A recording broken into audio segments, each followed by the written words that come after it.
Jerusalem, Prime Minister Benjamin Netanyahu met with the heads of the country's security establishment on Wednesday following Iran's firing of 181 missiles into Israel amid fears that a lethal regional war is around the corner.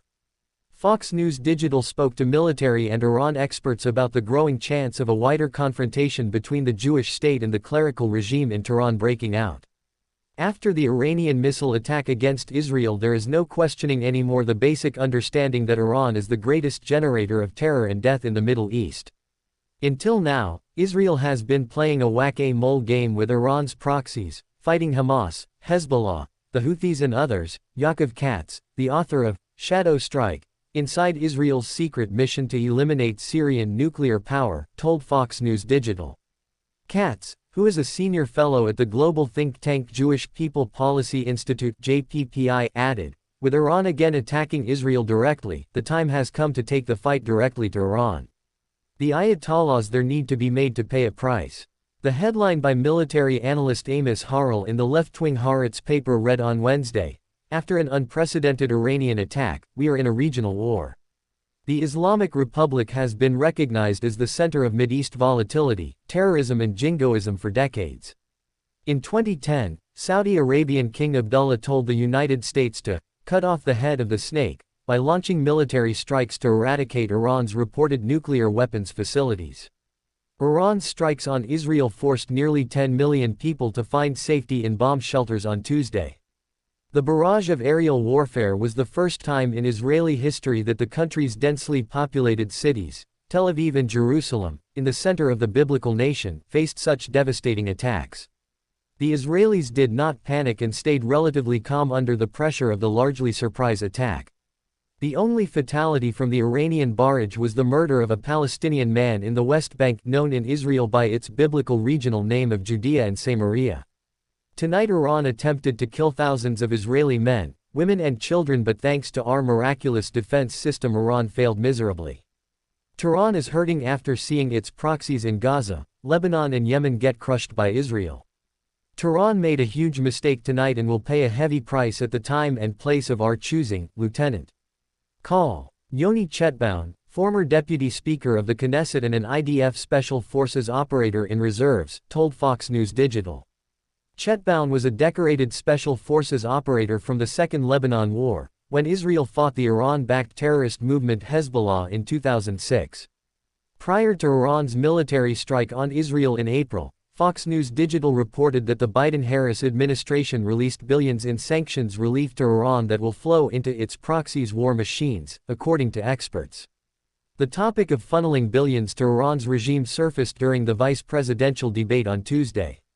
Republican Sen. J.D. Vance Saeed, Iran, which launched this attack, has received over $100 billion in unfrozen assets thanks to the Kamala Harris administration. What did they use that money for? They use it to buy weapons that they're now launching against our allies. And God forbid, launching against the United States as well. Lisa Daftari, an expert on Iran, said, "The conflict between the Iran regime and Israel did not commence today, in April, or on October 7 of the previous year. Its origins trace back to 1979, when the mullahs ascended to power, promulgating a doctrine that demonized the Great Satan, a term for the United States, and the Little Satan, referring to Israel. Over the past 45 years, the Iran regime has persistently targeted American and Israeli interests, orchestrating terror proxies to execute its strategic objectives against both nations. More recently, U.S. policies that have enriched the mullahs have facilitated billions of dollars on establishing a formidable encirclement around Israel, via the regime's various proxies in Syria, Lebanon, Yemen, Gaza and the West Bank. In April, Iran's regime launched a sprawling aerial attack, with over 300 suicide drones and missiles, on Israel. Jerusalem countered the Iranian swarm of missiles with a targeted strike against military installations in the Iranian province of Isfahan. Daftari, editor-in-chief of the Foreign Desk News website, added, Israel's recent military actions signal a departure from the more restrained posture observed in April, when the nation's defense capabilities against missile threats were deemed a victory.